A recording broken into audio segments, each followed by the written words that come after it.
Well, Kenya's state doctors are refusing to return to work despite being ordered to do so by the government on Tuesday. The doctors walk out in December demanding that the government implement a deal agreed to in 2013 that would give them a 150 to 180% pay raise. After months of negotiations, the two sides have been unable to reach a deal. The government terminated the most recent talks after accusing the union of being inflexible during negotiations and rejecting a 50% pay hike. The doctors' union says its members may only return to duty after signing an agreement with the government, as was guided by the Court of Appeal under the mediation of religious leaders. Now, for more on the doctors' strike, VOA's East Africa correspondent Jill Craig joins me by phone from Nairobi. Jill, let's begin right there. There is a deal on the table that was agreed on by all the two sides and religious leaders. What is contained in that particular deal? Yes, hi, Vincent. Nice to be with you this evening. Thank you.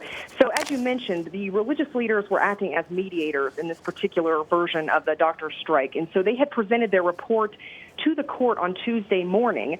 And the union said that it did agree to this revised collective bargaining agreement. In that agreement, part of the deal was that they would get a signed recognition agreement, a signed CBA, and also a draft of a return to work statement. Now, what the union says is that by the evening, the government had actually decided not to go forward with that, and they said basically that they had withdrawn their offer to pay arrears to the doctors from last June until this January, and also that President Kenyatta, as you mentioned, said that our patience has run out with you, the doctors. Now, when you talk to the union leaders, they have a much different take on that. The union leaders are saying that they were willing to go back to work with the president's offer on the table. However, they demanded a signed collective bargaining agreement, which is, of course, the bone of contention from 2013. So that is what currently is now on the line here in Kenya. So the issue here is not that the doctors have refused this new deal, which actually gives them way less than what they had asked for, but it's that the government has refused to put its signature on that commitment, right? Correct, yes. And the government has, in previous iterations of this strike, they've also made other comments such as the fact that they don't have enough money to pay for all the doctors' demands. They've said that several times.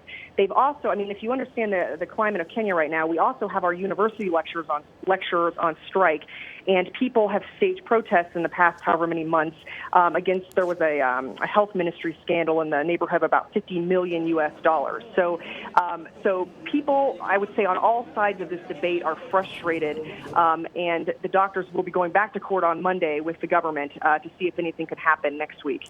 There have been threats of them being fired. Is anybody taking those seriously? Well, it's interesting. The doctors have stayed pretty firm on this. They said that they are not, one of the union members said that they're not poor, but they're poorly paid.